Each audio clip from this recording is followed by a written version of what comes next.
the notepad paper you have is 4 mils. That would represent 2 coats of latex paint. So you can see as much as these products go on the surface and protect it, they're also very, very thin relative to. I chose not to talk about oils only because of time constraints. Also with VOC, I don't know what Washington State's VOC is, but it varies dramatically in California by area, not just in the state. For instance, I can't even sell salmon on my market. We can maybe talk at break or something. I mean, we can sell it, and it has a really good reputation. We've been known for our oil-based enamels for years. As the VOC issue progresses, quality and the ability of us to make an outstanding can of oil-based paint will be pushed down. The more R&D time we have to increase the ability of latex resins, they catch up with the oil-based products. Oil-based in general is a tighter, denser film. Latex is a more porous breathable.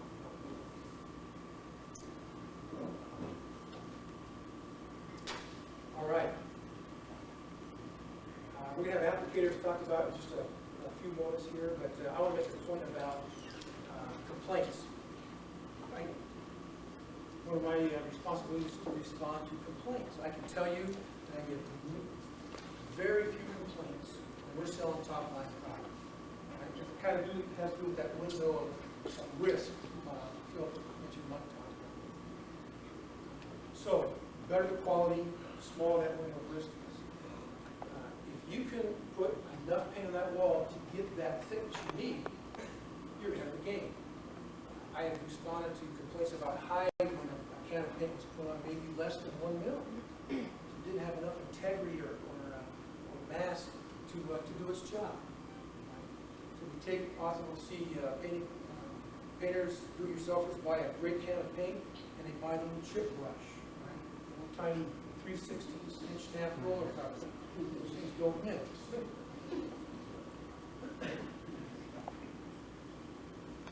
Okay, real quick on applying the paint on the surface. One coat, you guys hear all the time. You do too. The key is to get enough paint on that wall to do its job.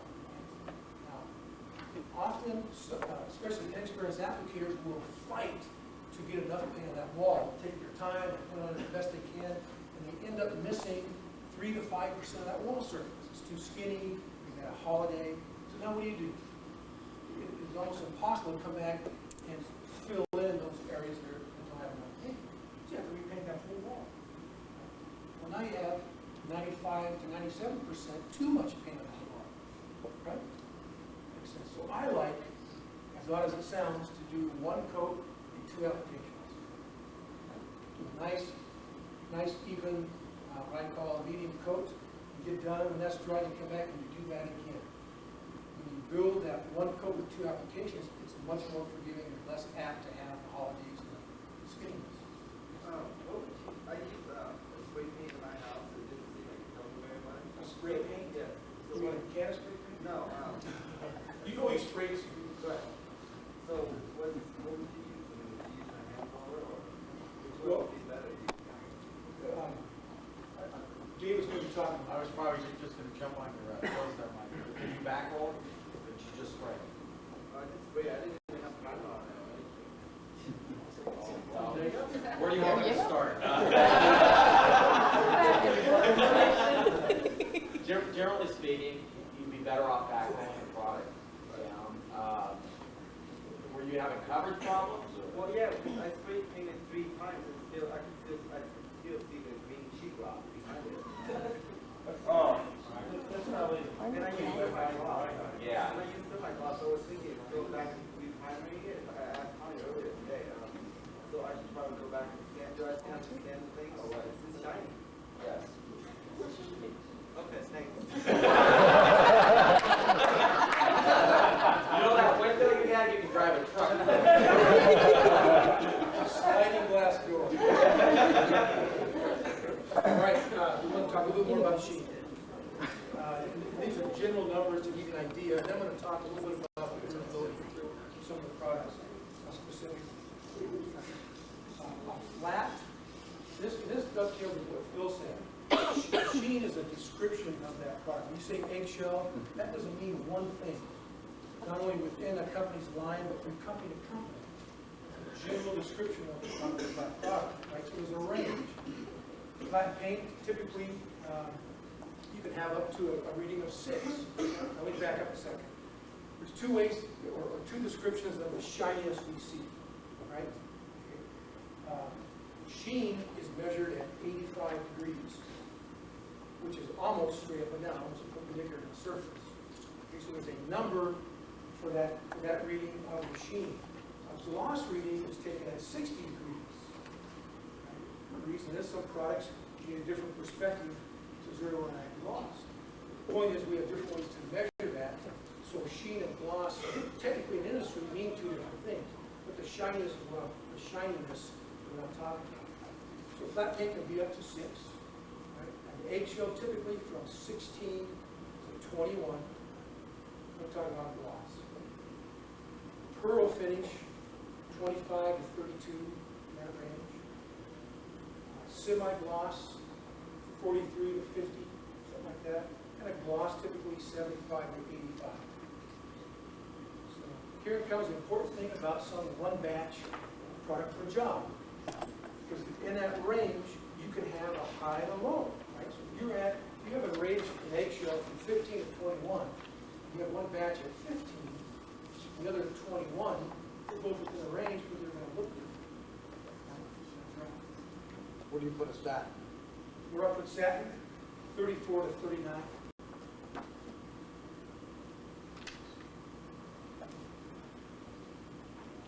Scrub numbers.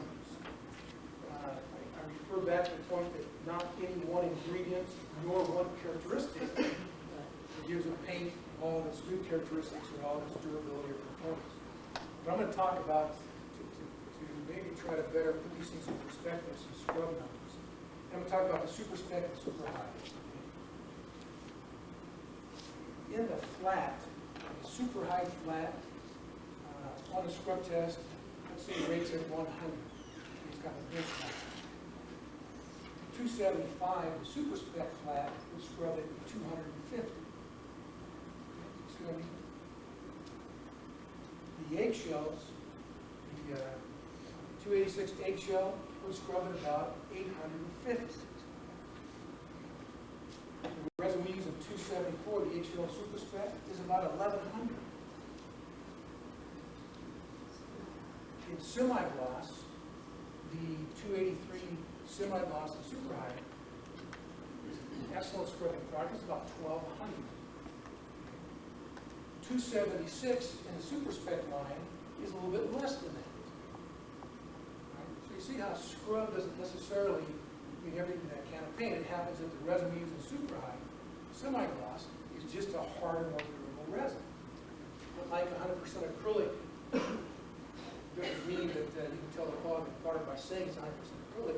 That scrub number doesn't mean that 283 is superior to super spec semi. Questions? Comments? No, actually, a comment. I saw one of the tests back in Flanders on the scrub, and what was interesting was that there are scrub numbers, but the real interest is how many scrubs does it take for a stain to be released. And for some things, they have a higher scrub number, but they never release the stain. It doesn't disappear until the paint is rubbed off. Things like the Regal wall satin and so forth, released the stain very early on, and they just kept scrubbing. That's a great point. Makes sense, right? To deal with the stain, you've been coating a stain with something, and it is so hard, you cannot take any of that film off the surface. You will never remove that stain. Sometimes cleaning the surface in all needs to be able to scrub away that extremely thin top film of paint coat to get rid of that stain. Mr. Teach. Mike, you just want to talk briefly about this thing about the wet eye and dry eye? You have time? You've got 2 minutes. I got 2 minutes and I got to know, so we'll be maybe time. I was being kind. Well, that 2 minutes, just 2 minutes. What were the numbers for the scrub rates? What are those? What does that mean? Yeah. And it's a test, and obviously it's a, American standard testing methods. My point of that was to give an idea that, how do we differentiate paint, and really, is there any difference from super high to super spec? I want to point out that the resin blends do scrub differently, and that's just one of the characteristics. So my point was, in general, super high doesn't scrub as well as super spec. Right? But that's just, the important thing is that's just one characteristic of that product. Right? Still need to be able to put it on evenly, have it flow, right? Dry correctly.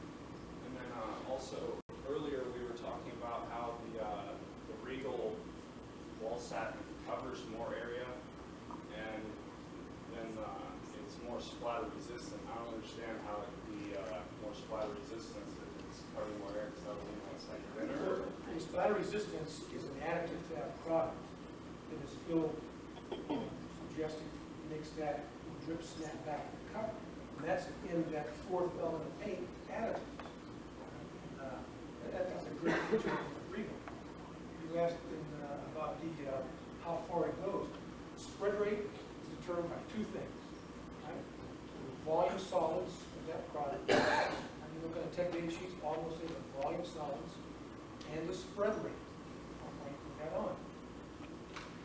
So some products are better high, they can spread it further, or they're a little higher in solids. Some of less expensive products we have, they typically don't go as far and build heavy. Thank you very much. Appreciate it. Wow. Boy, they didn't clap. Well, Mike hit on a lot of points. Remember, in terms of what you're trying to do, you're trying to qualify and sell that customer. And in your qualifying, you can tell what they want. What you need to have in the back of your mind is what are the characteristics or the benefits of the product that would fit that to that customer. Do they want washability, or is washability no big deal? They just want coverage. That'll help you dovetail those products in there, because one thing you can't do is start talking technology to a customer to justify your payment. That argument has been going on since probably paint's been manufactured and will probably continue to go on. By qualifying the customer and then moving them to that product, you maintain control of that selling situation. If you put yourself in a position where they come in and go, what's your best paint? And you, let's say it's in Regal, and you put Regal up there, and you go, what's your next best? And you put, let's say Super Spec up there, and they go, well, what's the difference? Yeah. You are going to be there longer than you want to, and it's going to unravel, because there's too many things encompassed in that. But if you qualify that customer and you determine what's the best things for them, and you bring that to them, you control that whole thing. So you're not trying to justify dollars per gallon and comparing it like that. Remember what you're doing? All you have to justify is your recommendation. And your recommendation is based on what they told you. There's a whole thing right there you can avoid by maintaining control of that situation. Customer expectations, very key in this area Mike was talking about. One other thing in terms of sheen, if you're dealing with deep ultra colors, try to move that customer up in sheen, because they will have better maintenance, they will maintain it better. There'll be less burnishing and all those things, the higher the sheen. Now we're going to move on to, where's Rags? I'm going to move on to my friend Jed, and Jed's going to talk to us a little bit about exterior products.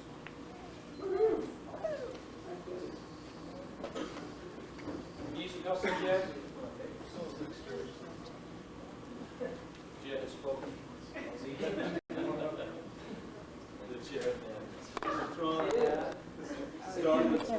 I noticed that doesn't have a Benmore logo. We don't have any hands to bend no more. Maybe the hands start to get a little cold. Or maybe you're out golfing. Grab your gloves. Want a little bit better protection. that time, it's just a little cold, maybe it's a little sunny, and so, you know, the eyes was kind of blurred, so then you think, you know, I need to put on my specs. Actually, I look like I'm ready to rob a bank. Yeah, I don't know. But really, I'm gonna normally cans back here. If it really starts to get going, starts to rain a little bit.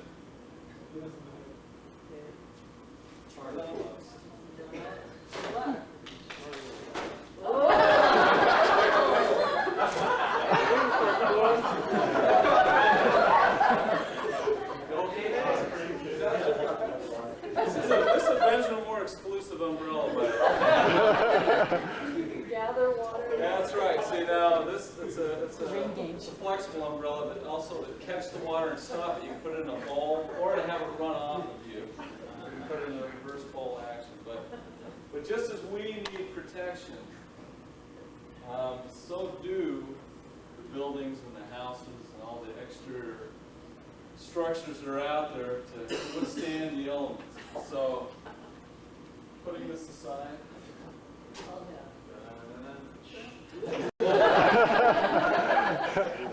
Taking off the glass, a little hot here for a coat.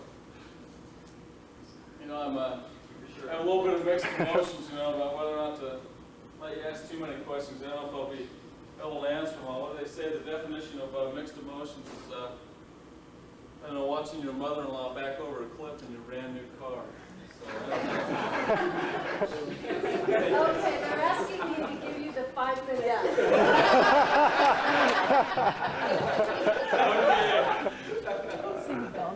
Thank you, I've been left.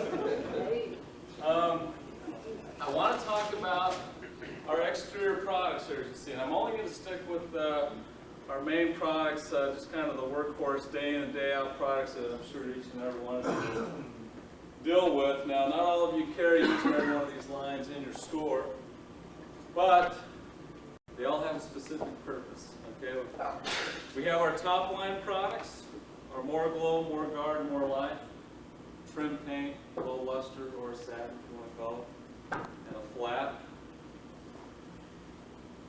I had them bring a can of each paint of our Super Spec line. Now, from where you're sitting, I could have just brought one can, couldn't I? Because all the labels look the same. So, you want to read the details on these labels. We have a 180, 100% acrylic flat house. We have 170 house and trim in our Super Spec line, which is a step down from More Glow. 171 flat. We have 183 low temp, which is a flat. We have 184 low temp, which is a low luster or satin. We have 185, which is a low luster or satin. A lot of repetitive sheets. We're going to get into this as far as why we, you know, they all have a purpose, why we're having these different products there. But first of all, we're just going to go through and kind of quickly highlight each of these products. So bear with me here, but hopefully you'll be able to read these slides. Okay, let's start out here with More Glow. More Glow, that's this little blue baby right here. Nice, beautiful. I need my Vanna White up here. Beautiful can of paint. It's our house and trim. As you see here, acrylic fortified acrylic house paint. As you see here, it's a semi-gloss acrylic coating. And by the way, you won't need to take too many notes on this because I've got all this stuff, all these slides in a book that I'm going to give to you a little bit later. So that will save you a little bit of writing there. But it's fortified with an alkyd resin. Okay, so this does have an alkyd additive. Perfect coating to repaint aluminum siding, which I'm sure you run into on occasion. Has low temperature application. That's in bases 1 and 2, and also there's some colors that are listed on your tech data sheets. So that's the beauty of having those. I'll let you know what, when, where to use it, what products will apply. Mildew resistant. Because of the alkyd additive, it exhibits controlled chalking and may be used on surfaces above brick walls, okay? All right. Next. This little beautiful product called Morguard. Low luster fortified acrylic house paint. Premium quality, low luster, alkyd fortified like the Morglow. Acrylic latex coating, has great durability, good color retention. Also has low temp abilities. You can see on there, again, bases 1 and 2. What do you Question. mean by low temperature? I mean, Low temp, we're from Seattle. I'm glad you pointed that out. Now, I get to this a little bit later. And also, how does that compare to Parker? Low temperature, which we have heard is an extreme. How low can you go? Well, let me just say that Parker really is just, Not that I think it's a about good paint, I'm just saying that we've heard that they have the most extreme temperature paint, say for like the Northwest.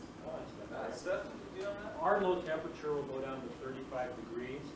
If we're selling a latex paint, I don't know what Parker claims to be for their low temp, but once we hit 32, what's the point? It's going to be frozen. It's crazy. So, Stephen, I've never thought about that. 32 degrees is freezing. That's a good point. they get to 30, 35, most of them are around 35. We know Seattle's always a balmy 52, right? With the sun or wherever, lack And of so, sun. the first two bases. So first two bases and some ready mix colors. Regularly, our paints go down to 50 degrees application, just to let you know what the difference is. The low temp will get you down to 35. So, That surface condition, right? The 35-degree surface condition. no, unfortunately, no.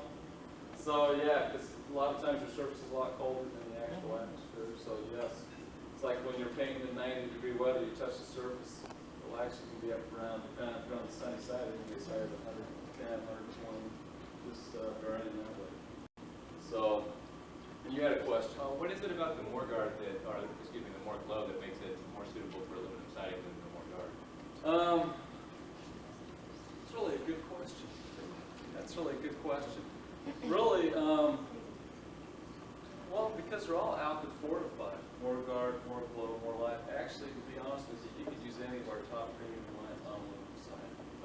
And, but really what you're looking at with aluminum siding, it has a lot to do too with the sheen level. Dave, do you have an explanation? It's the sheen, and I think it also has to do with the L96 is the 100% quality modified alkyd compared with the Morguard is a vinyl alkyd. That Yeah, that explanation. Jed, the science man, does not have all the answers, but I will try. Okay, let's see. Next, we're going to get into more life. Okay. Fortified acrylic house paint. Again, it's an alkyd fortified product. Acrylic latex flat paint produces a matte flat finish. Again, a low temp application, bases 1 and 2, and some colors per your tech dash sheet. Mildew resistant. I did not put all the recoat times on all these sheets. I mean, this is just kind of a quick update on some of these products. Recoat time, 4 hours. Then we have 170 Super Spec latex house and trim paint. This is an exterior 100% acrylic semi-gloss house and trim paint. Also has alkyd in it, just so you know. It has an alkyd additive to it. Exceptional gloss retention. No ready mixed colors available in this line, okay, except for white. Recoat time 4 hours. All these are soap and water cleanup, by the way. Which, if you guys know a little bit, if you have alkyd modified products, painters complain about the brushes being a little stiff and gummy after they clean with soap and water. A quick dip in some paint thinner will help clean those things up. That's because of the alkyd additive in that product. That's what makes it so superior. So it can bind the chalk on surfaces. Do they all have a mildew size on it too? Yes, they all have mildew size for the exteriors. 171 Super Spec flat latex house paint, an exterior flat finish acrylic blended latex house paint. Also has the alkyd additive to it. Excellent hiding, 3-hour recoat time. Again, mildew resistant.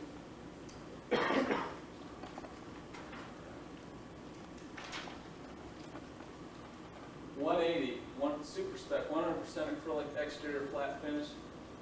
This is 100% acrylic resin, no alkyd in it at all. Okay, 3-hour recoat time. Can be used as a solid color stain. Okay, as it masks the grain of wood without obscuring its texture. Alkali resistant, mildew resistant. This has a lot flatter finish than you're going to see in some of our other flat house paints because there is no alkyd additive to it. Okay, it does have a slight sheen to it still. Okay, 183. Super Spec 100% acrylic exterior flat. And again, I'd be showing you each of these cans, but just imagine they're all the same labels. But 100% acrylic latex house paint with a flat finish. And this is a low temp, okay? This is a contractor line, low temp. All right, that's basically what it is. 3-hour recoat time. You can get this in ready mix colors. Good hide, and of course has the cold temperature formula, which we'll get a little bit into a little bit later here in the presentation. 184. Super Spec 100% acrylic exterior satin, 100% acrylic exterior latex house paint with the satin finish, suitable for application at low temperatures once again. So this is our low temp version of our top line products. Gray hide, 4-hour recoat, resistant to blistering and alkali. A lot of these characteristics I'm telling you are common throughout the line, by the way, except for like the low temp or the alkyd modification, some of these. And again, available in 5 ready mix colors. Jeff? Yes. I got a question. Oh, shoot. Does the 184, that was the satin, right? Yeah. Has the lower sheen than the 170? Yes, because the 170 is a trim. That's like a semi-gloss. Even though it says medium gloss? Yeah, yeah. It's like a medium semi-gloss, as opposed to 184 is a satin finish. So does the medium gloss have a higher sheen than the soft gloss? It has a higher sheen. Than the soft gloss? Yes, than the More soft gloss. Well, you mean then the more glow? Than the you more mean glow. a higher sheen than this? Yes. Anybody got Because you just said that the 184 is equivalent to the more glow when it being the contractor grade. Has sheen level. Well, I meant equivalent to our top of the line products. All of our top of the lines are low temp, have low temp applications. Okay.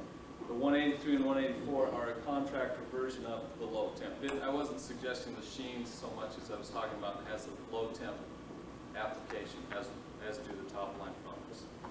Does that answer your question? Shoot. Theoretically, if I understand it right, because the various sheen levels, they fall within a range and they can vary batch to batch. Right. It kind of throws all that out the window. Yeah, I mean, If you're splitting hairs there, it's gonna be. yeah, I mean, and that's the thing. I mean, yeah, sheen levels will vary from batch to batch a little bit. So really, yeah, 184, don't get hung up on the sheen too much, but it is not a trim paint. 184 is a satin finish. You compare it more to more guard. That's the product you compare it with. Yeah, the reason why I asked is because I carry the 170, but I don't carry the 184. Okay. And if for some reason some dealer sells the 184 and then a contractor comes to me and says that he wants the 184 and I don't have it and I send him the 170, I mean, is it going to be that much of a difference of sheen? Yes, there will be that much of a difference. Oh, yeah. Yes, you Yeah, could use definitely. You would it notice in it. replacement Replacement of. of the one. Okay. They would definitely notice a sheen difference. It's a higher sheen than 170. So, yeah. Last but not least, 185, which is our low luster. You know, again, it's a Borgard equivalent type of product. It does have alkyd additives to it. 4-hour recoat time. Gray hide.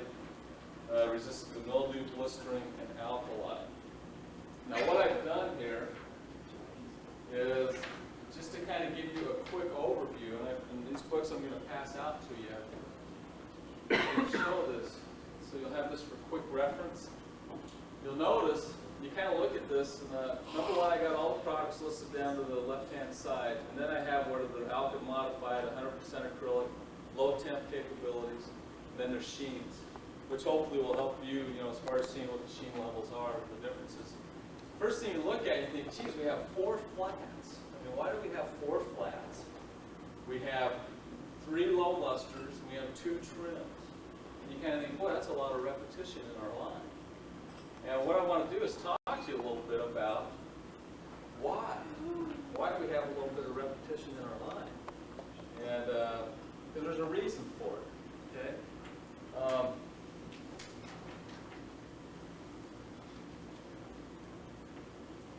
Let me get in this here. Our differences, that was a George Bush slip up there. Our differences between premium and professional exterior paints.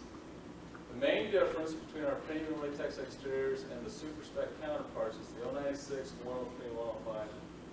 They have higher volume solids and lower viscosities. Okay, chemically, the differences between the two lines, it's really not a whole lot chemically.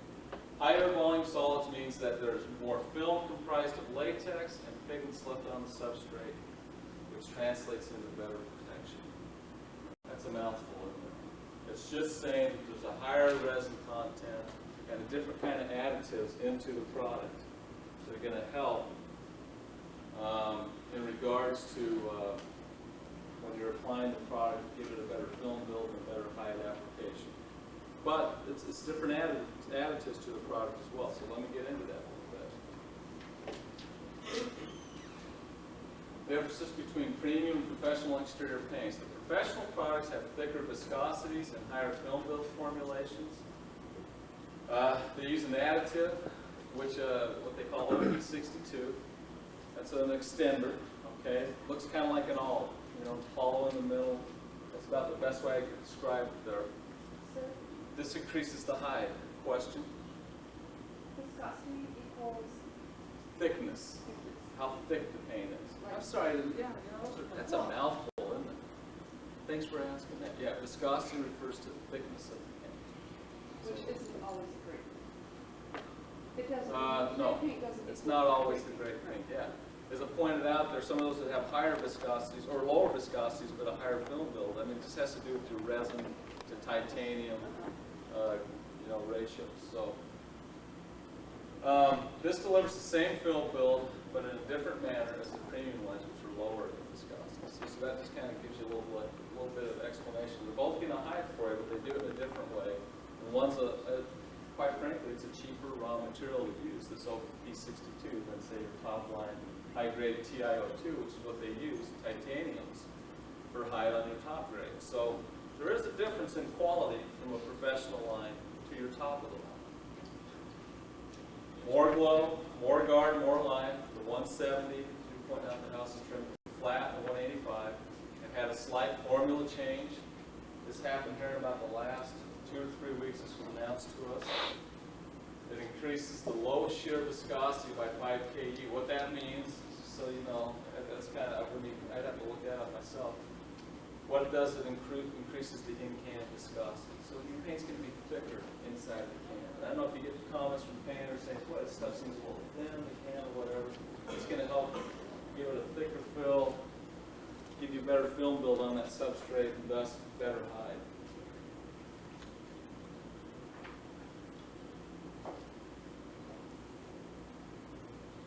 Differences between our 100% acrylic lines and our alkyd modified lines. 180, 183, and 184 are the three lines, three products in our line that are 100% acrylic house paints. 170 and 096 are 100% acrylic, but they do have some alkyd additives to them. The 100% acrylic delivers better adhesion without the alkyd, better alkali resistance, better wet adhesion, and great gloss and color fastness. What is alkali resistance? Alkali has to do with your additives, has to do with concrete masonry surfaces.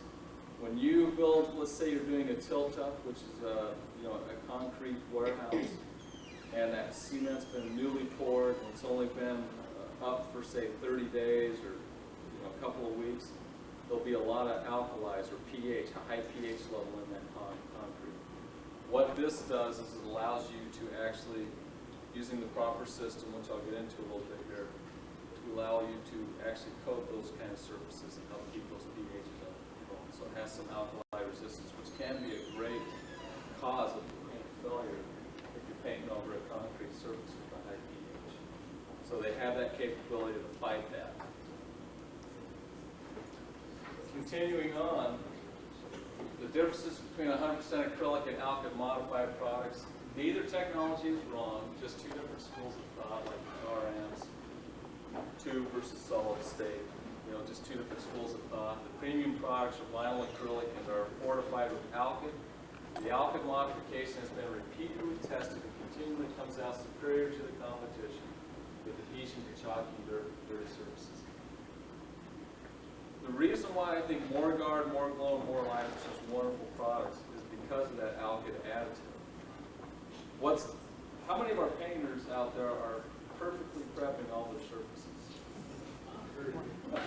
Yeah. All of them. Every one of them. And of course, yeah, when there's a problem, then I spray washed it, I scraped it, I sandblasted, I dynamited, I did whatever. I did everything exactly according to the book.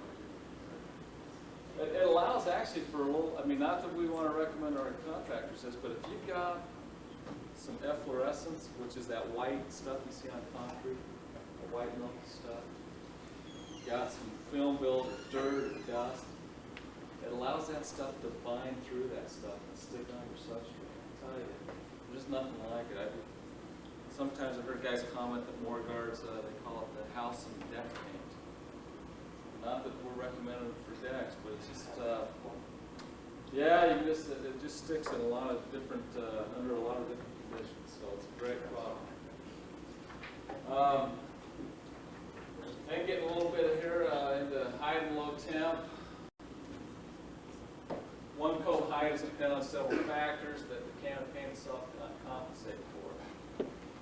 Yeah, I'm painting over purple with some white Dove, and you know, it won't hide in one coat. So, you know, obviously you got to have the right situation. The ideal system is one coat of primer and 2 coats of top coat, 1 to 2 coats, just depending on the application. I know we said some different things earlier, but if that surface has been previously coated, it's sound, especially on a masonry surface, I'm comfortable just going right over the top. If it's a sound substrate and everything's apparent well. Low temp paints, the reason why they can be applied in almost freezing degree temperatures, as Stefan pointed out, is they have increased coalescing agents. All right? So, mainly just because I'm going to be limited on time here, question. On the alkyd additives, does that have a tendency to yellow? Also like the other one? No. No, it's a man-made alkyd. And no, it does not have it's not like a linseed oil or something along that line, which does tend to yellow. It doesn't matter if the color's on the side, you won't notice. Yeah, it's all. Does it sun gel? Yeah, it's constant exposure. People, questions?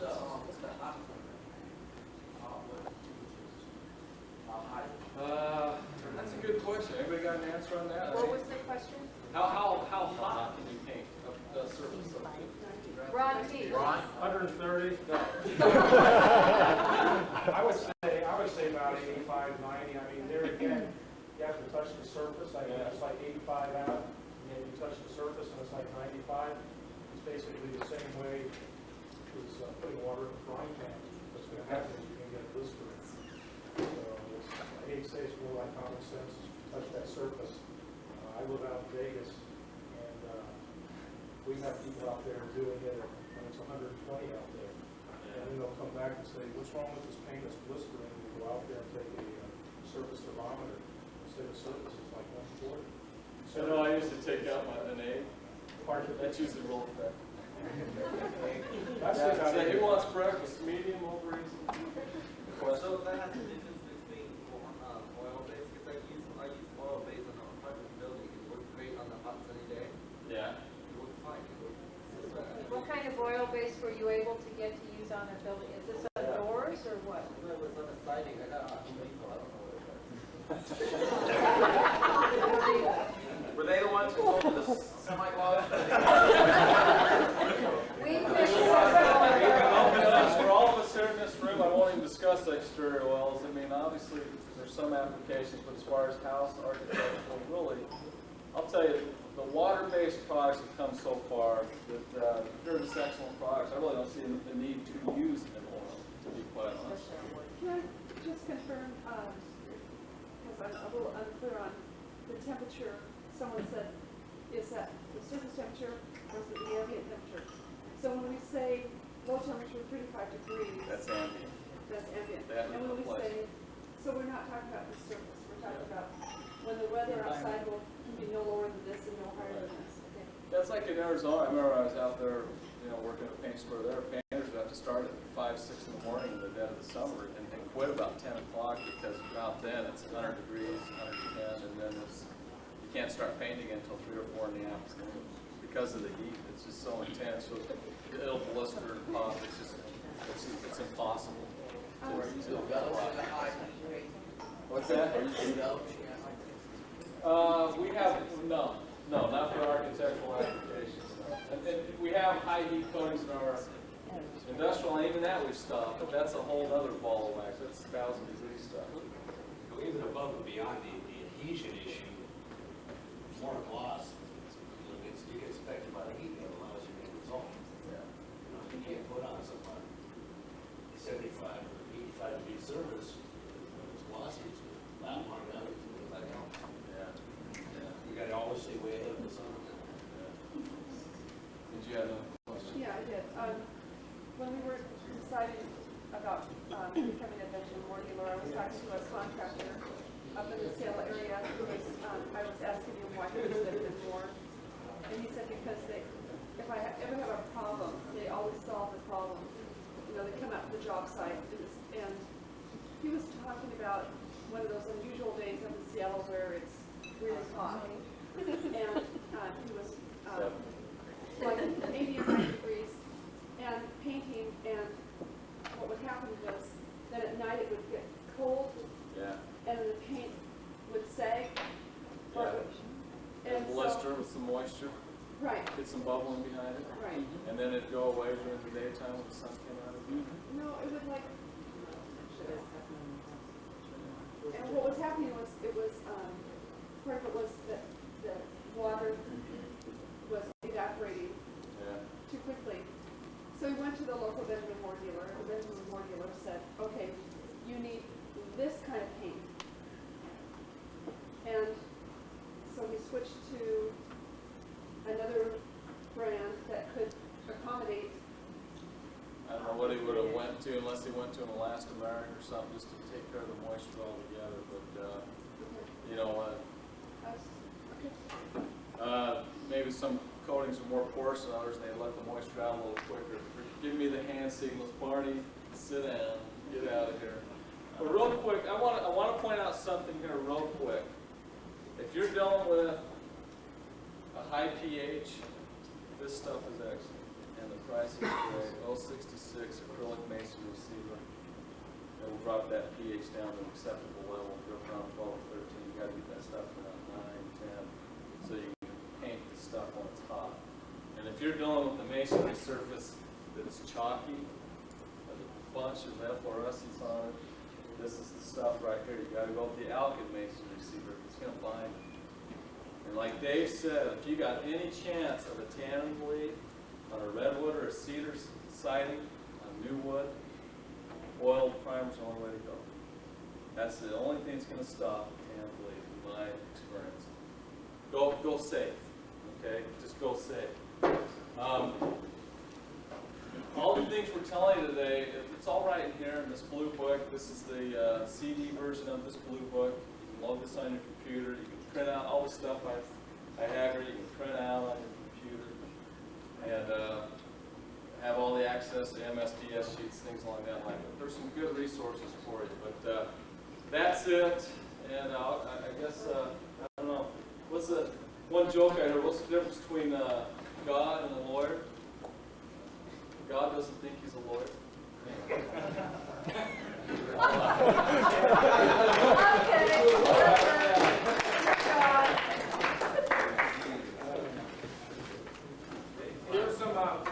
When we actually started getting into some of the specific products, interior and exterior, you can see there's questions and a lot of gray areas swirl around these things.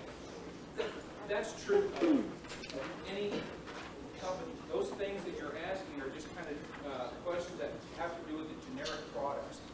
But remember this, when you're selling, when you're qualifying that customer, what are they buying? They're buying the benefit. So when you're selling to them, you know, when I was behind the counter, I didn't get too involved in too much of the features of a product, because where does that end? Where do those end? But if somebody wants to, if the benefit of low temp paint, bottom line, your contractor can paint all year long. That's it. The benefit of it. Just like these low VOC, low odor coatings. What's the benefit? Low odor. Concentrate on the benefit. Here's what can happen. We got a little bit of it just now. Is that, you know, how hot does it have to be or how cold it has to be? And Stephen got a great point. There's a degree that doesn't make a difference.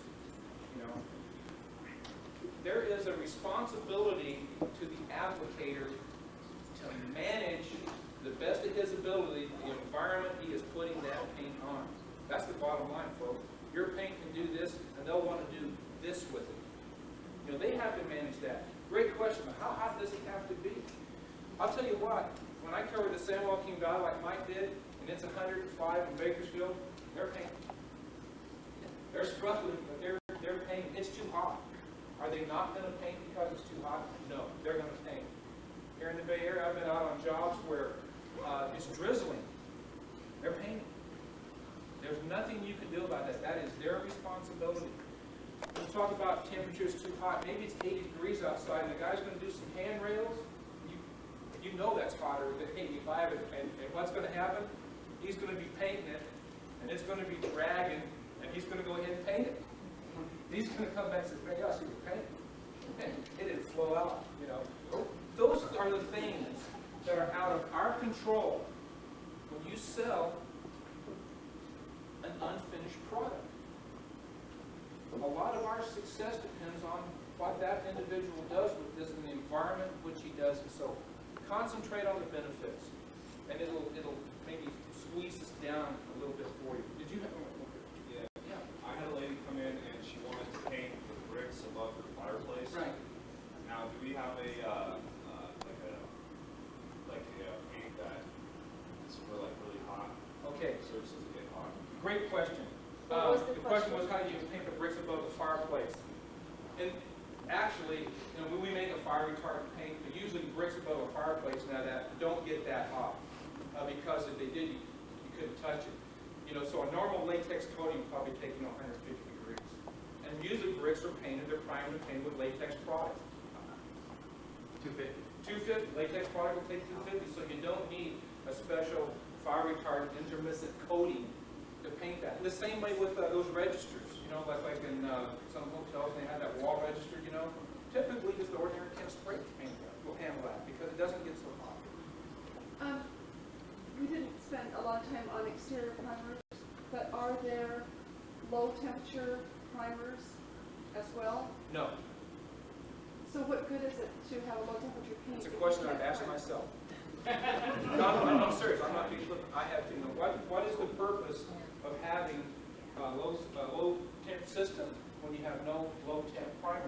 You know, the only thing I can say is that in some applications, when people are at least in the Bay Area, when a lot of people are painting exteriors, they're repaints. And if it's a repaint, and that, like Jed said, that existing paint film is in good shape, then paint. If it's below temperature, whether if it's latex and it's below 50 degrees, they shouldn't be doing it. And you're going to do it anyway. If it's cold outside, painters don't come around with thermometers because the flat they don't care. Their livelihood depends on being painted 12 months a year.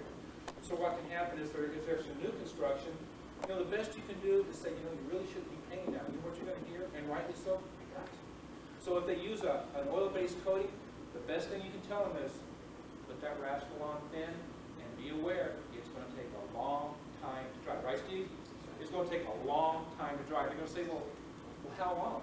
And you can say, these drying conditions right here, like it was said, 70 77 degrees and 50% humidity. Once you get outside of that, there's no way you can really look them in the eye and say, well, it normally takes 2 hours, now it's going to take 6. And what they'll have to happen is they'll have to put the paint on there in that oil-based primer and let it crawl and say, well, it's not done. So should they be thinning then with Penetrol? Okay, great question. Should you be thinning it with Penetrol? Technically, as a manufacturer, we do not recommend putting anything into the paint. Here's why, and then I'll get to the real world. Okay?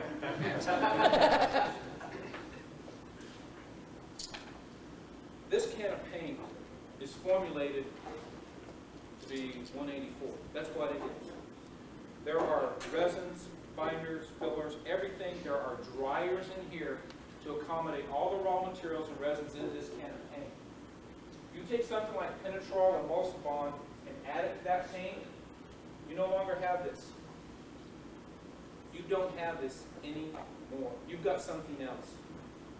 You know, it's like if you have Glenlivet's single malt Scotch, and for some reason, you know, you want to put water in that. You don't have that anymore. Now, do people do that? Sure they do. Well, you said a thin coat, so how can you better get a thin coat than? Thin application. Brush it out. Now, do people think, do they put things in it? Yes, they do. Our responsibility as salespeople is let them know we don't recommend it, but we know sometimes you have to do it, and just do it carefully and manage that.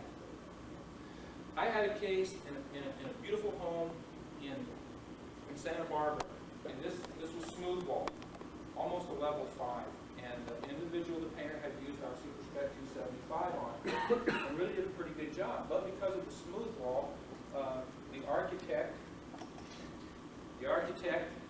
and the designer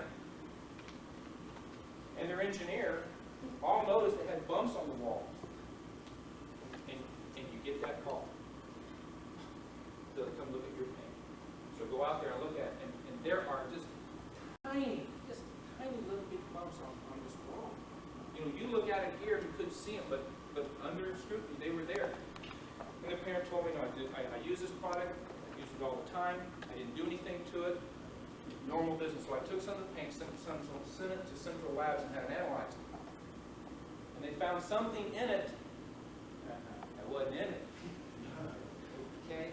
I went back to the painter, and he said, it was hot, put a little Emulsibond in it, you know, because it helped it float. Do it all the time. But what happened, he put enough in there that it whacked out the balance, because Emulsibond is basically just pure resin. So they didn't have enough defoamers and dryers and everything to compensate for that extra resin that he had put in there. And the paint did exactly what it was supposed to do. Got little bumps that wouldn't go away. That was a difficult situation for the painter. I don't know how that ever worked out between him and the designer, the engineer, and the homeowner, and the attorney, but that was their no. So do we recommend it? No. Do they do it? Yes. Caution. The mildew inhibitor, Mildex, do you recommend, or can you put that in any of the mentioned more paints, or do you recommend against that? Or We don't recommend it. There again for the same reason. Do people do it every single day? Absolutely. But you know, I can't stand up here and say you have this and this and this and this, because you do change it. But I mean, they make those things, people use them every day. You know what the real world is, right? All you can do is say, no, we don't recommend it, but if you feel it's necessary, fine. We sell it. I mean, you know, we sell it. You got it. If it's what your customer wants, you can't tell them. You can't have that mildew added because Vision Board doesn't recommend it, right? So you're going to sell it to them and just price it. So that's selling it. Okay. Hey, we got. I don't want to run into your break. Okay. We're going to take a break, and this break is going to be about 15 minutes. There's some more refreshments. If you have any other questions, catch us.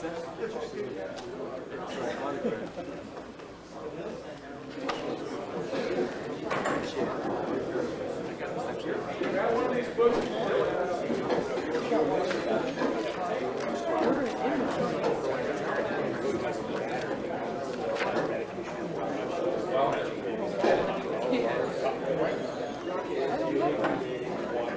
know.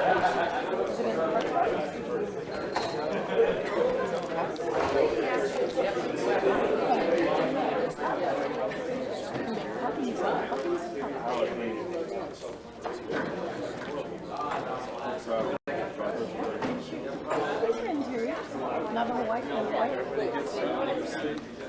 been looking for these for a long time. Hey, that's why I put it in there for you. You can order these too, by the way. Yeah, we got them in stock. So it gives you all the colors, man, all there on the back. Well, you know, I'm just trying to accommodate you, the consumer. You said you were only good for pieces. Well, you know, every once in a while I'm full of surprises. You all be aware of our new color card. This is our industrial enamel color card. It's got our new ready-mix section with 4 safety colors, 2 grays, a bronze, bronze stone, and a brown. And it's available in M22, our DTMs, Alkids M24, M26, and our DTM acrylics M28, M29. And these are all available in the color preview basis so that every dealer has the opportunity to sell this. It's not just strictly for the IM dealers. So wanted to make sure you're aware of it.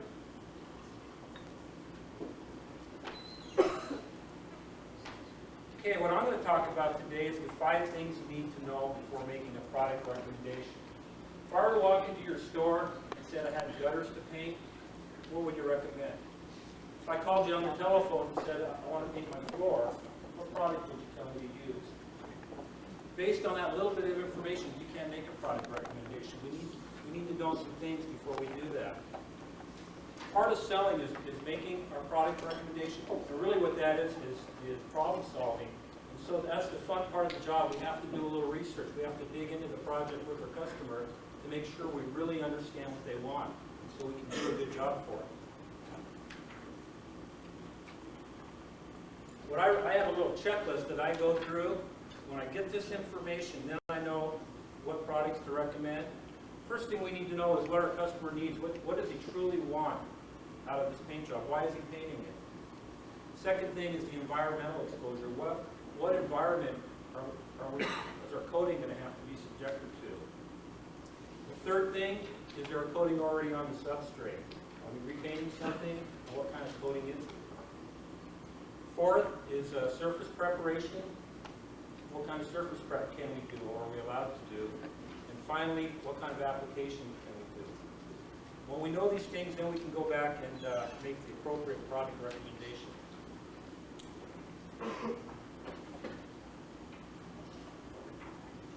Okay, first up, customer needs. What does the customer really want? Are they painting? Can you read that okay? Is that focus? No, it's good back there, Dan. What does the customer really want? Is it to protect their investment, whether it's a building or a piece of machinery? Is it for decoration? A lot of corporations nowadays, they like their buildings and their machinery painted in their corporate colors. Are they looking for long life? Or is it low cost? Do they have to work off a budget? And do they have a preference in the type of coatings they use?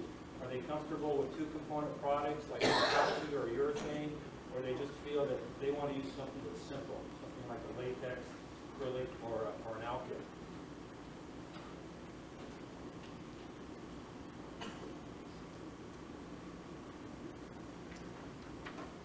The second thing we need to look at is the environmental exposure. What kind of exposures are we looking for? Is it an acid environment or a caustic? Are there solvents involved? What's the pH of the area? Is it going to be intermittent or continuous exposure? Is it splash and spillage? Is it subject to they spill a little bit, or they clean it up right away? Is there abrasion? Is it a floor? Are they walking on it, or are they driving a forklift on it? Are we going to paint the interior or the exterior? Traffic, is there going to be, again, walking? Is it forklifts? What kind of wheels are the forklifts using? We have to worry about the temperature. Are we painting in cool weather? Or are we painting in hot weather? And then is it a wet or a dry environment?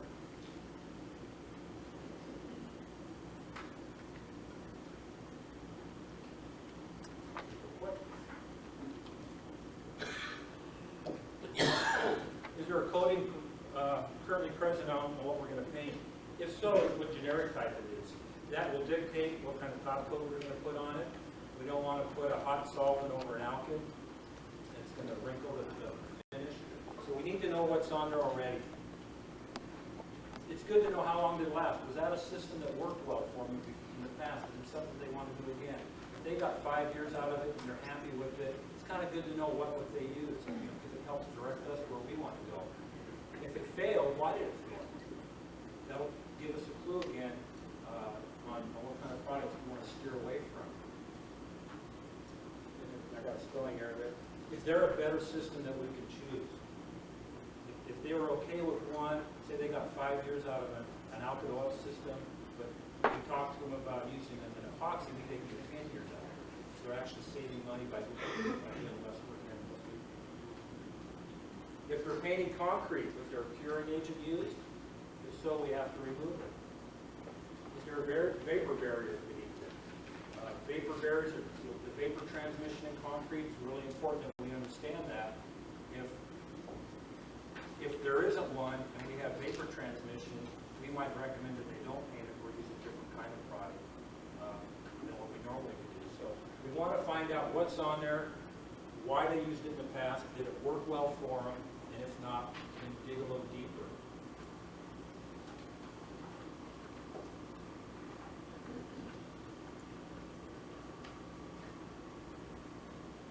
Surface preparation. What are we painting? What kind of substrate is it? Is it wood? Is it steel? Is it concrete? All that will dictate what kind of coatings we can use on it. What kind of surface preparation is possible? Some coatings need a lot of surface preparation. We might need to sandblast. We might need to acid etch or shot blast. So we need to know what kind of surface preparation is possible. Is there a lot of machinery, sensitive machinery? That might dictate that we can't sandblast. We don't want to destroy the machinery. Maybe we need to, maybe they just don't have any budget to do a lot of prep. So we want to find a product that's surface tolerant, that can be applied over other coatings and minimally prepared surfaces. Are there any environmental restrictions on any type of cleaning? Can we sandblast in that area? Maybe we can't. Some areas you can't pressure wash. You go to the hotels in Hawaii, they don't really pressure wash. They don't want the water going into the ocean. In the old days, we used to solvent wipe steel. Now you can't solvent wipe anymore. So we have to use different kinds of chemicals to clean. So we need to know what kind of restrictions we're going to have before we make any kind of recommendation.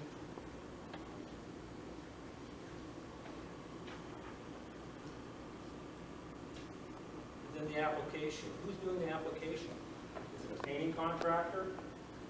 Is it an in-house maintenance crew that does some painting? What are their skill levels? What kind of products have they used in the past? Are they comfortable with an epoxy, or is their skill level dictate that maybe they're better off using an alkyd or a latex? We want to talk to them about that. Do they have a problem with odor? Some of the solvent-borne products have very strong odors, and if they're going to paint during the day and they have other crews around, that may be an issue. So we have to find out if we can do that. How much time is there to paint? That's a crucial one. If we're putting on a couple coats of paint and they're just shutting down some equipment for a time frame, it may not be possible. That one, good example, if we use N22 and we need 24 hours to recoat, and they need to put 2 coats on and they want to get the machinery back running the next day, that's not possible. Well, we can go to the rapid dry because we can recoat within 3 hours. And that gives us a chance to give them their painting system, get it back into service, and they can start making money again. And we need to know what's the air temperature. What kind of conditions will it be when we paint? We talked earlier about temperatures. There's really 2 things, the ambient air temperature and the surface temperature. They're both very important. We want to make sure that if we do the air temperature, that's fine. We have to watch about that. But when you start looking at painting the substrate may be a totally different temperature. If it's a dark color, it's going to absorb heat. If there's wind blowing on it, it may cool it off. So we need to know what kind of temperature range are we dealing in. And what's the relative humidity? And that throws a lot of people off. I always find it funny. I was at a job complaint in Seattle on a houseboat on Lake Washington where the paint wasn't dry. And the contractor looked me in the eye and said, "There is no humidity. There's not a cloud."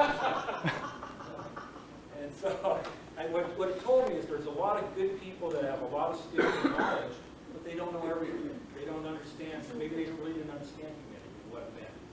So we need to find out these things. And if we don't understand, what I hope you come from this is that we need to go find out before we make a recommendation. There's nothing wrong with not knowing. Where we make mistakes is when we make a recommendation without doing the homework first. So, what's that, Jen? Who negotiates with that questions? Well, I'll tell you, with the IM line, every sales rep has gone through the Steel Structural Painting Council training on coatings. Many of our sales reps have gone through the NACE program, which is the National Association of Corrosion Engineers. We have a really good product information line. That's an 800 number you can call. The product manual has a lot of information, and you're certainly welcome to call me at any time. Any numbers or? I have a card, and I'll make sure you get it for the cards for me. Yes? I noticed the website, is there that information available on the website? On the website, you can get all there's a problem-solving guide on the website, so yes, there is some information there. And also all the tech data sheets and MSDS sheets are on the website. And also links to, like my email address is linked to it, all the photos and shares. You can reach us through email. And we're all pretty good at voicemail. I mean, if you voicemail me, I'm pretty good at getting back within an hour or two, unless I'm in an area where I can't access the phone.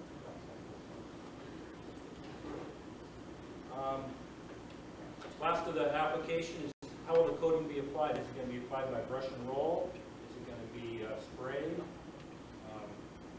it going to be squeegeed on? So when we know that, again, it helps us to understand what kind of coatings we can do. And all this, I'm being really vague, and I'm doing it on purpose because I don't want to talk about a specific problem or a specific product. What I want you to do is start thinking all the questions I need to ask, and then you can go to your manual and you can start making decisions on the kind of product you want to do. And a great way to do it is instead of just making one recommendation, make two. Give them an either or, and explain to them the difference between the two recommendations, why you choose one over the other. It really isn't a bad thing. I think in terms of paint, it's a tool in the toolbox. Is it the right tool for the job? And sometimes, you know, a crescent wrench is going to be fine for what I do. Other times I need a box end. It's just, you got to think of it in those terms. And what do they really want to accomplish, and what tool in the toolbox they get. So,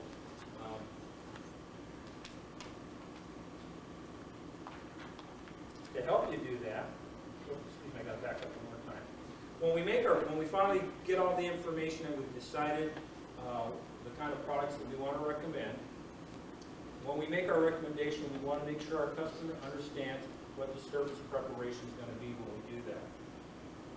We also want to make sure that they know what the recoat and cure time is. There are distinct things. Recoat is when all the solvents have evaporated. Cure time is when the coating is no longer soluble in its own solvent. Does that make sense to you? Do you understand what that means? If I have an alkyd paint that uses paint thinner in it, when I take paint thinner and rub it onto that coating, it won't melt it, then it's cured. That's just won't reach, or if I put water on it, it doesn't go back in the solution. So that's what the curing cycle is. You want to make sure they understand the number of coats required. Some for that particular job. Some are real thin, we need to put 2-3 coats on. Others are thick and they're designed to put on 1 or 2 coats. Want to make sure they understand the application method for each coat. We have products that are applied by squeegee, some are applied by spray only, some you can brush and roll. So we want to make sure that they understand how to apply this product. Then last, we want to make sure that they understand the product characteristics. Earlier, Dave Vaughn talked about the data sheet. It's a wealth of information. We want to make sure that they understand if we're going with an epoxy, what the pot life is, how long the coating is going to last before we mix it together. If there is a mixing, what's the mixing ratio? All of our products, they're different, so you've got to make sure that our customer really understands when they apply it, that they know how to do it. We find all that information in the tech data sheet. Just because they're an experienced contractor, don't think that maybe they know. A good example is epoxies. They all have different mixing ratios. Some mix 1-to-1, some are 4:1. We have some that are 1:0.9. So we want to make sure that they understand the correct mixing ratio of the product. We don't take it for granted that they know. They may not.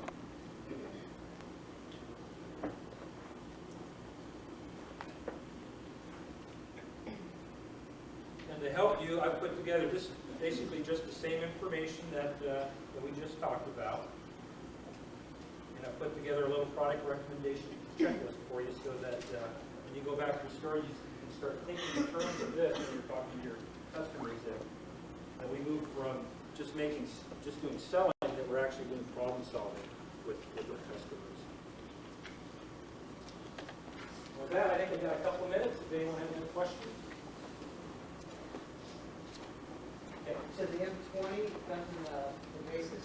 Comes in both the industrial tolerance and poultry. Yeah, well, some do, right? No, that's been around for a while. Now, what's new is the M24 and M26. Is that M20 or M20? It's not available anymore. I'm sorry, M20 is. M20. I meant M20, I'm sorry. M20. M20, no. No, okay, all right. I'm sorry. Any other questions? Back on schedule. Okay.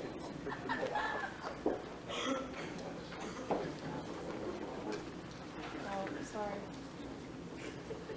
Thanks, Steph. Dave Vogel is going to give a presentation on the more elastic product lines.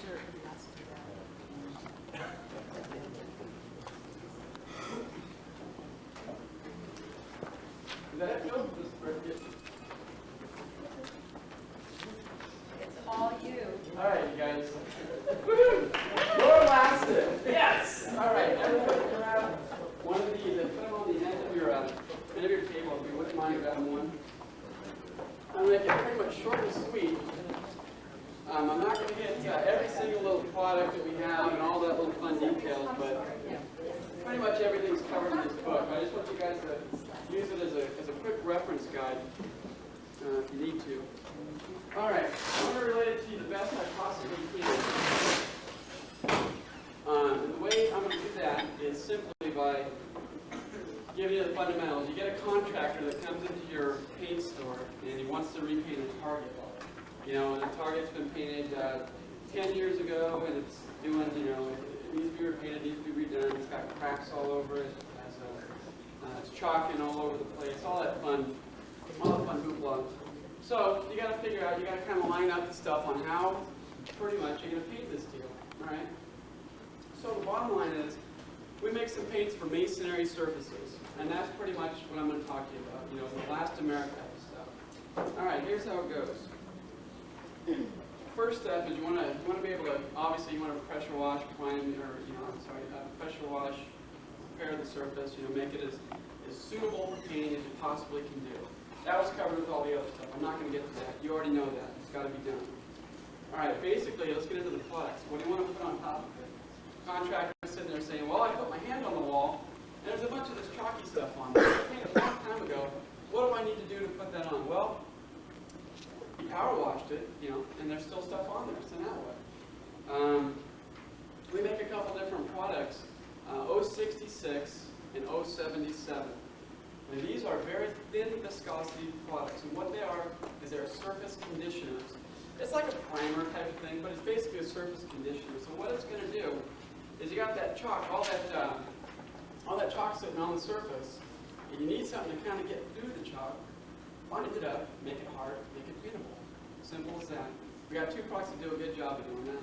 066, which is the water-based, it doesn't work quite as well as the oil-based. 077, it's a masonry penetrating sealer. It is awesome, awesome. It's a great product. It does any condition where you really need good adhesion, you really need good chalk bonding properties. That's the way to go. Here's a drawback. Oil-based products do not like alkali. They do not like it at all. So you've got to use the latex. Easy enough? Easy enough. All right, it is a thin viscosity product. It comes in a white liquor. Problem is, thin viscosity product. I think it's like 15% solids, you know, so it's basically putting on colored water. So what we did was we made it in a high build formula, 068. Okay? I'm not gonna, you know, come at you with a bunch of little products and stuff. I got cocky in there, but basically what it is we made the high build version so you can actually see it on the wall. So it so when you go do it like a tilt up or redo whatever, you know, you can actually see that it's on there. We have another product, 029, which is it's a new product, brand new. Not all of you are familiar with this one. This is actually a water-based epoxy primer. This is a pretty heavy-duty stuff. I'm just going to briefly tell you about, you know, basically it's for when you need a tremendously high amount of adhesion, that's the way to go. I mean, it's an epoxy primer. I mean, so it's like basically floor paint you stick on the wall, but it's water-based. That's a good product as far as what it's capable of doing, but not everybody needs it. Talk to your sales rep on that one. 285 block filler. We have this product.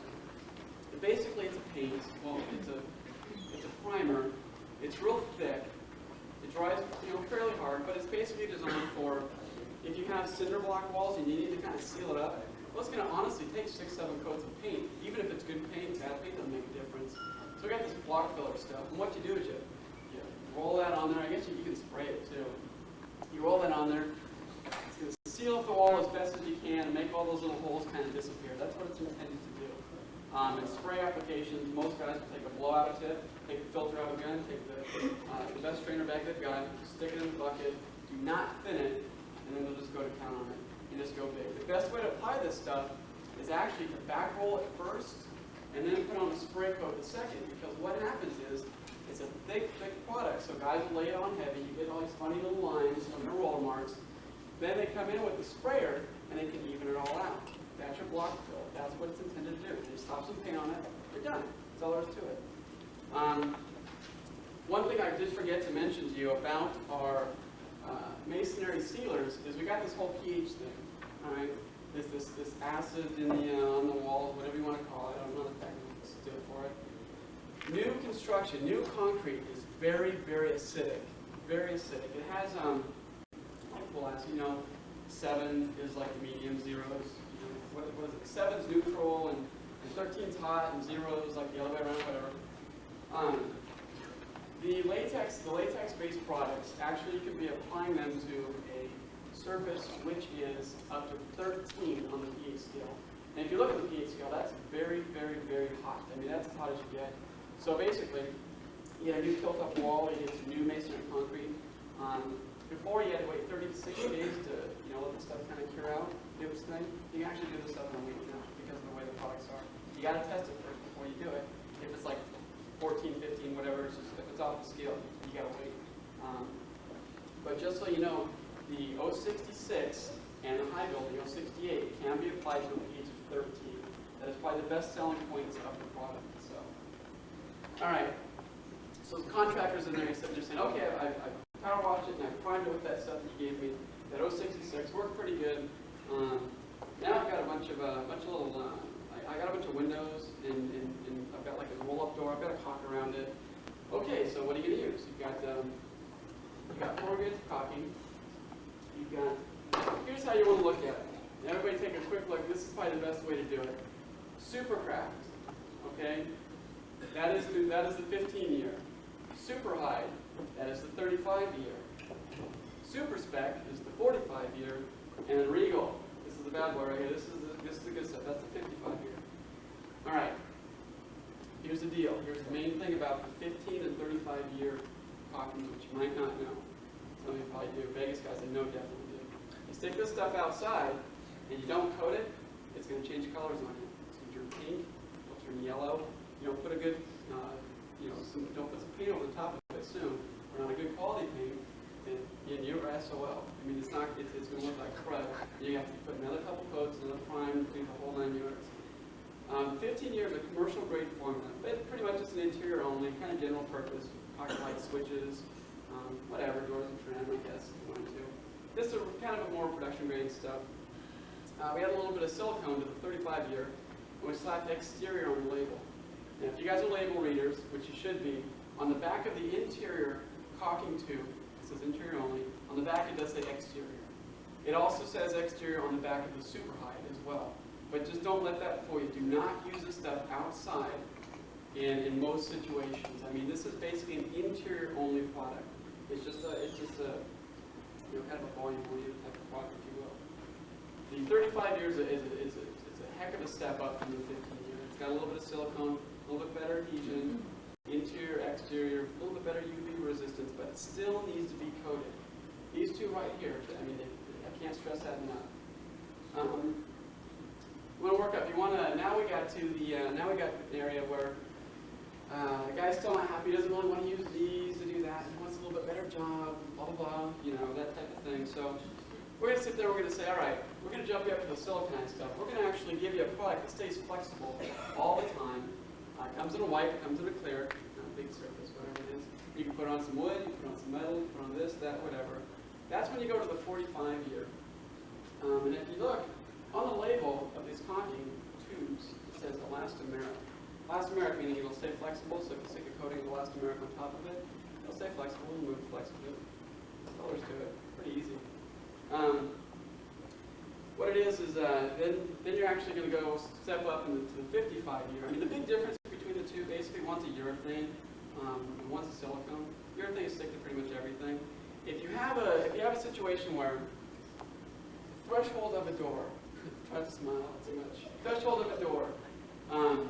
You're walking in there, that gets a lot of abuse. A roll-up door, any metal areas, that gets a ton of abuse. But they need to seal it out. You've got to go with the 55 year. This will stick to everything, it will work, and it also reads ASTM ratings. Does anybody know what that means? What's it? American Safety, what is that, ASTM rating? What? I don't know. Anyways, I don't know that technical stuff. All I know is the stuff works, bottom line. It is a urethane tested product, and it will pretty much fight whatever you need to. It is not a fish tank type of deal yet. The silicone is not paintable. It's the urethane paintable. These are all paintable. They're all paintable. I should have got this out earlier. The one difference that we do, I mean, you've got DAP, you've got PowerPoint, you got that big stretch stuff, whatever. You got all kinds of coffee. These are all formulated with less air particles inside of them. So what that means is when your contractor's laying down a bead of it, he's going to cut that off at an angle, stick in his caulking gun, and start jamming. You know, he's going to wet his finger and go for it, have his little wet towel on there. It says vacuum packed for a smoother bead. What that means is there's no voids in there. So when he's laying down his little lines and trying to get it all dialed by the doors and stuff, there's not going to be a spot of air in there where it's going to leave an imperfection on the door. And so what that actually does is when you lay down a nice bead of caulking, it doesn't have all those little air particles in it, air pockets in it. You also prevent it from mildewing because the moisture can't get into those. So get an airtight bead for every one of these products. You just got to use it. Just one dry pack. Okay, here's the deal. Here's the big dry time deal. We all dry in about 2 hours, whatever it is. The urethane dries in 3 hours. This stuff takes 3 weeks to cure, fully cure. So before you start dancing on that threshold, you got to make sure 3 weeks is up before we can actually put our label on it. You know that type of thing. All right. So okay, we got this building, this target primed back in the contract. We got it primed, sealed. We got the caulking on there. We got the good stuff. But now we got all these little cracks all over the place, and we got them by doors. We got them by rolling doors all over. We got hairline cracks. We've got big quarter-inch cracks because like some guy backed his truck up into the wall, and we got to patch that. All right, so what I did was I did with tiles. Over here is hairline cracks. You can't see them, that's a good thing, but those are all hairline cracks. I kind of overemphasized this a little bit. It's a little bit bigger than hairline. Then we've got the knife grade, or I'm sorry, not knife grade, but we've got the quarter-inch cracks. Everybody knows what the quarter-inch crack is. Half of a quarter-inch. Difference. Pretty easy stuff. I mean, it's not rocket science here. The difference is, you guys aren't selling enough of the product that you need to fix this stuff, not the Benjamin Moore one that I think works better than a lot of the other ones out there. That product, the product number is 051, 052, 053, and 054. There you go. What they correlate to is patching compounds. Right? That's pretty much how it goes. I'm just going to kind of let you glance at this, you know, just so you have an idea for some people that don't really have an idea, whatever. Okay, so you got hairline cracks. You got a bunch of hairline cracks all over the place. You gotta patch those things up. So And bear in mind, there are tiles, and you don't patch tiles, but I figured it'd be kind of fun, but until I actually started doing this. But anyways, we have a brush grade, and we have a knife grade, all right? Can anybody tell me the difference between the two? Probably not. The difference is, you got to use the brush grade on the hairline cracks, and you have to use the knife grade on the big cracks. The reason being is because the brushing compound is actually a little bit thinner, and so when you go over the top of it to brush it on, it'll fill the groove a little bit better. The best way to apply the knife grade, if you have an application where you need the knife grade, you have like a quarter-inch crack, whatever you need to do then, is you grab like a 3-inch putty knife, the flexible kind, dip it in some water, stick it in the can, and lay it on that way. And what pretty much, I mean, that's, I don't know if I actually said that clear enough. I'm speeding up here. I was told to hurry up in my presentation, you know, timeline. So I'm gonna, Wait a minute. you know, I had this whole thing set up.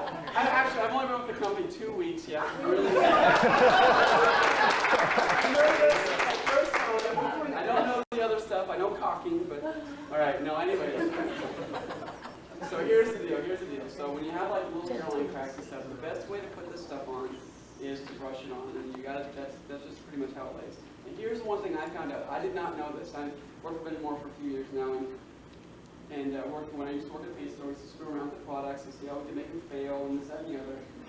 All right, here's one thing I did learn putting these together is that you guys should know is that sometimes 2 coats of the patching compound is necessary, because when you're laying it down, what it does is it kind of fills into the grooves. You open a coat of paint on that little filling groove, and you still got that little groove. So in essence, it kind of defeats the purpose of patching. It doesn't really look that good. So what you got to do is you got to take, if you have like knife grade, you know, like quarter-inch cracks, go kind of rub it in there, you know, kind of get it in there first, let it sort of dry, set up, and then go back and then knife over the top of it again. Because that's pretty much the best way. This stuff will move out. The smooth, the hairline cracks and stuff wasn't such a big deal. That laid on pretty easy stuff. So what I did here, made a very simple board, which I'm Home Depot, picked up a piece of cedar plank board, and painted it with aqua glow. Now what I did was I cracked this tile because that's representation of what we can do. So there's some hairline cracks which are actually filled okay, got some little elastomeric on top of it. There's also some cracks over here, and I was just messing around. I laid it all down. This is put on with the smooth grade, the brushing compound. So you'll see the voids and what I'm talking about, the little valleys and stuff, and how that, you know, it took 2 coats of that plus a couple coats of elastomeric to kind of really fill them out. So you guys can take a look at that and just use that for an example. So those patching compounds, obviously not everything's smooth. We do make those in a texture grade, and one of the difference between the smooth and the texture is that we actually have ground up sea sponges that are kind of ground in there to give it its elasticity and all that kind of fun stuff, give it its texture, the whole deal. We do make it a convenient caulking cartridge. Just one product, just the textured knife grade. This is for the big stuff, not the brush grade, just for the knife. So cut off a bigger slab, go in there, you know, fill in that void, let it set up, come back, knife it in, it's patched, it's done. That's all there is to it. Easy stuff, easy stuff.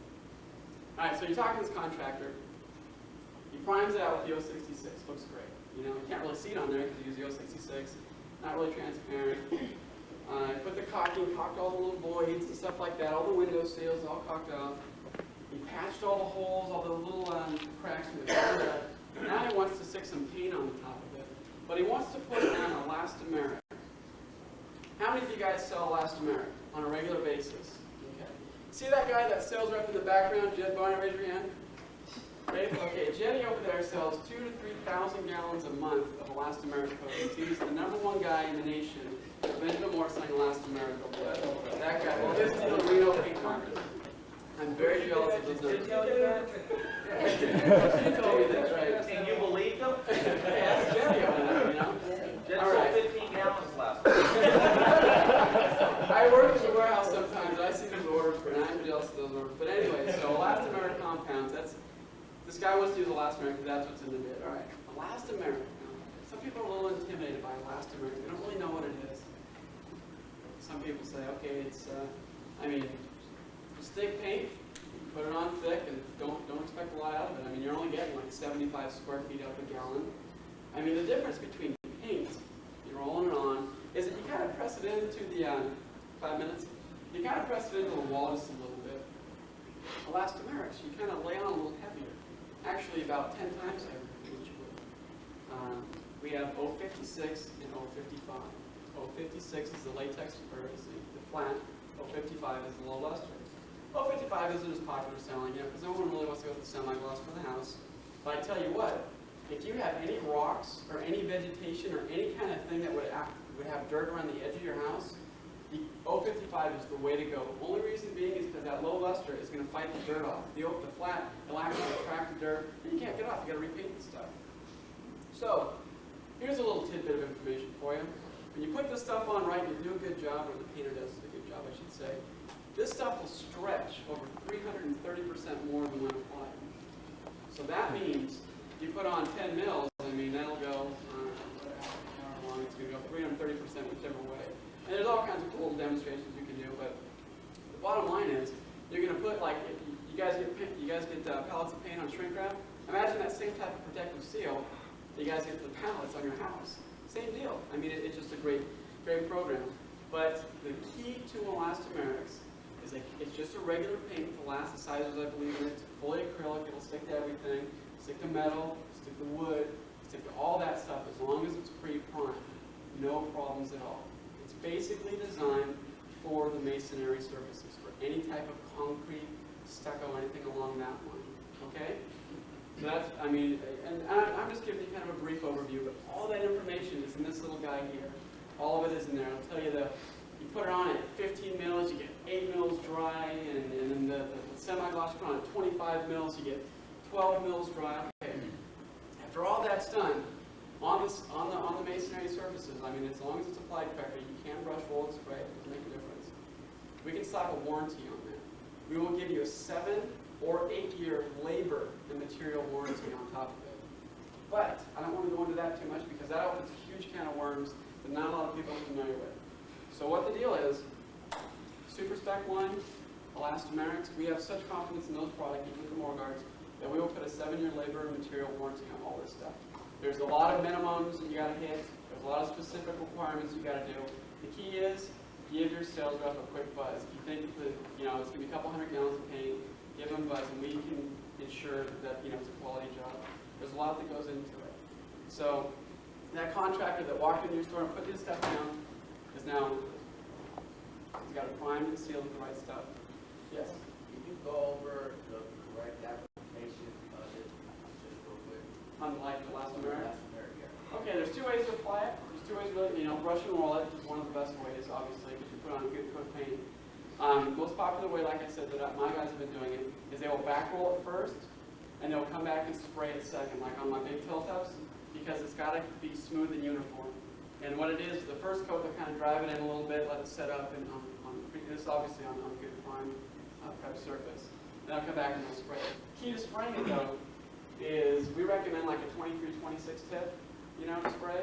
That's the orifice size of the tip. Don't use that. Use a blowout tip, a tip that's just completely wrecked and just blows big, because elastomeric is a very, very, very viscous, thick, heavy-duty stuff. Take the filter out of the gun. Use it that way. Just make sure that you've got a good filter inside the bucket. Make sure that the filter the guys are using in there is working well. And that's pretty much it. Do not thin it down. Don't thin elastomerics down. Use them right out of the can as it is.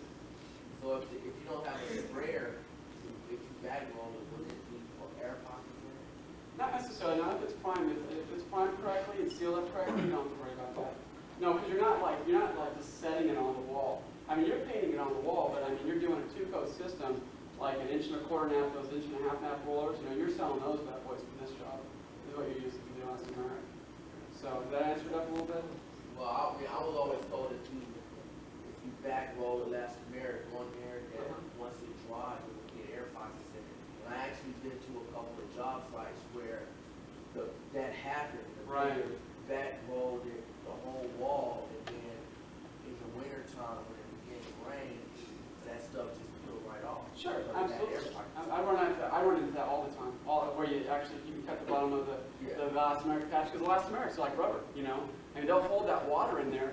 It's like provide this waterproof seal. You go cut it open, water will fall out of it. That's exactly, it wasn't sealed from the other side is what it was. And it just, it can't, and it tries to work its way through, and it's an impermeable seal, and then it pockets up. But as far as going back to your application question, where you said, normally it's not the application, normally it's not, I haven't run into, in my experience, I haven't run into an application problem as far as backrolling goes. You know, the only time I would ever think, I mean, without getting too technical, is that, you know, before you put it on torch cured or whatever it is, you know, say you put it on and you do it like 2 hours later, it doesn't have time for it to dry. Like the top will dry before the bottom does. He goes to put a second coat, and as that bottom part starting to dry, it's starting to, the air starting to work its way out. Maybe you can get like bubbles that way. But as far as like the second point that you said about the moisture coming through, that's just the wall wasn't sealed before it was put on. That's really all that was. So the right way to do it would be use one coat of masonry sealer. Masonry sealer, right. Dry. Right. 2 coats of clear polymer, let it dry, and then top coat it with more guard or the 184. No. Well, you're actually not right, except for the interpolymer, elastomeric, same thing pretty much. Right. Yeah, no, you seal out the wall like Euro 66, your masonry sealer. Then you get the wall sealed up. Then you go ahead and then just put the elastomeric on top. Normally 2 coats is recommended. You just got to achieve a dry film thickness of about 8 mils. Normally that's under a routine, you know, that's pretty much it. Pretty simple. Which one would you recommend to top coat it with? The super spec? No, the elastomeric is your finished coat, it's your finished product. You can't top coat it though. I mean, but I'm saying elastomeric is a design, it's not a primer, it's your masonry, you put your masonry sealer on, your elastomeric under 2 coats, and that's it, you're done. Yeah, it doesn't need to be, you can tint the elastomeric, it's a paint, that's what it is. Is that pretty much it? Alright, I'm out of time, guys. They did this like twice, so. If you have any more questions, just refer to the manual. Obviously, the main thing is talk to your sales rep and get a little bit more in detail to it. There's a lot of information here. This little guy's a pretty good little tool. So that is it.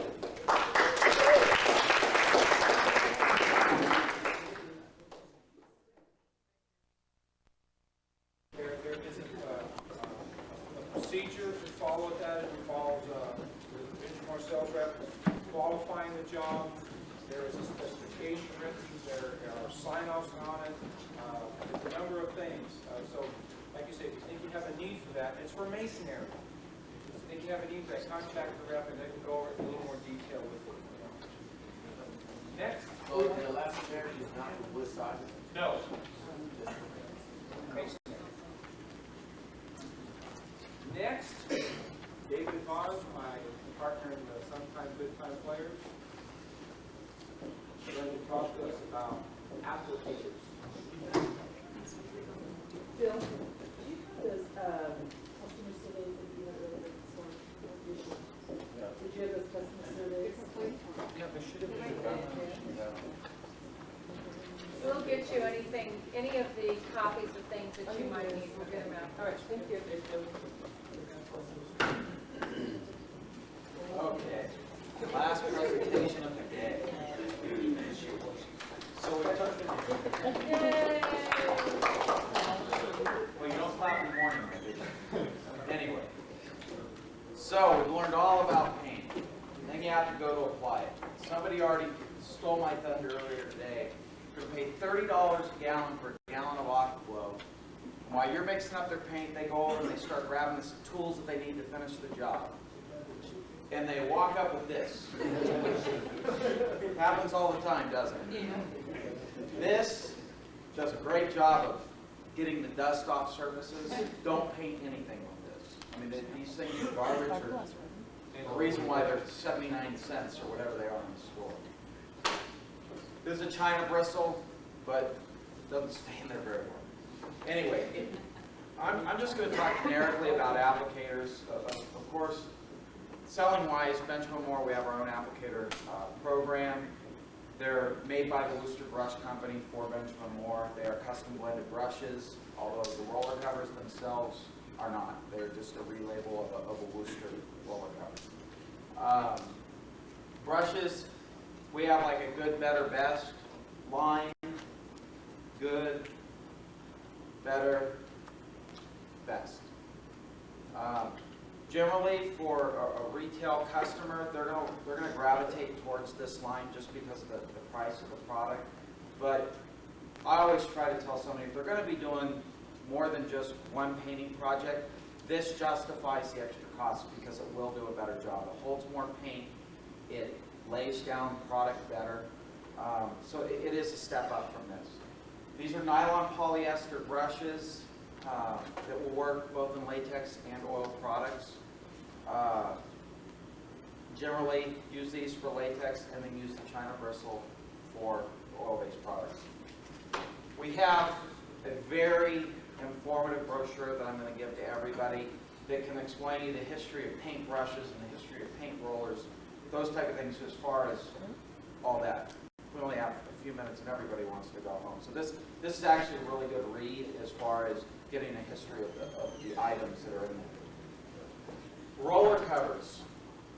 The best roller cover to use, we don't sell them, but the best one to use is a lambskin roller, bar none.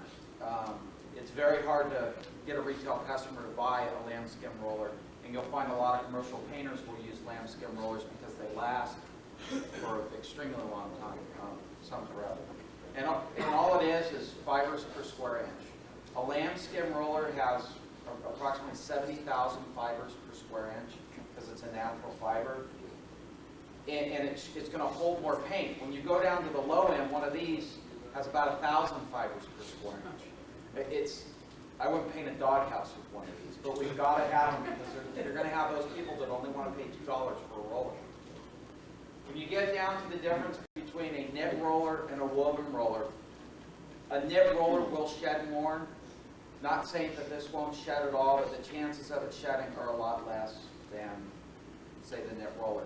And that's in the weave and how they're done. A knit roller's weave kind of like a V, where a woven roller is more like a W. It's actually stitched twice in there, so that's why it won't shed as much.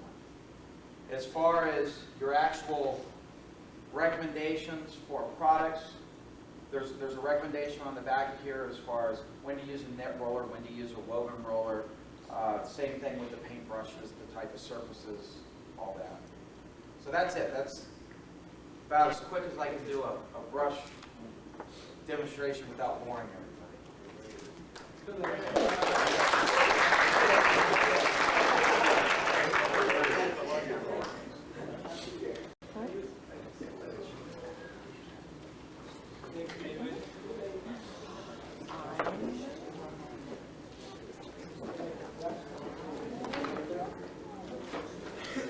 That's going to conclude our speech. What I want to leave with you is there's been a lot of questions generated, and that's good. When you leave here, don't let that stop. Keep asking yourself those questions and talking to your rep. Or maybe if you're one of the person that can read it, you're that driven to do it, get one of our manuals. And all the stuff is in there. What's not in these manuals, and it probably never will be, is probably one of the most important things. That's the human element, and that's you. So when you leave here, you take this stuff back and get back to the real world. We know it's waiting out there for us, right? If anything that we have offered you today helps you just do that a little bit better, because let's face it, we're selling paint, but the bottom line here is we're talking about quality of life, okay? And so anything we've done that can contribute to that, then we've done our job. So on behalf of all my friends and Jed, Dan Hawkins, our business sales manager, myself, and Benjamin Moore, I want to thank you sincerely for coming, and everybody drive care.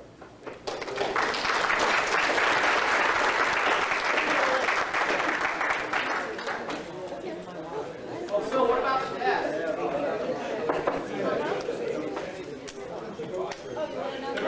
Sure. I think 11.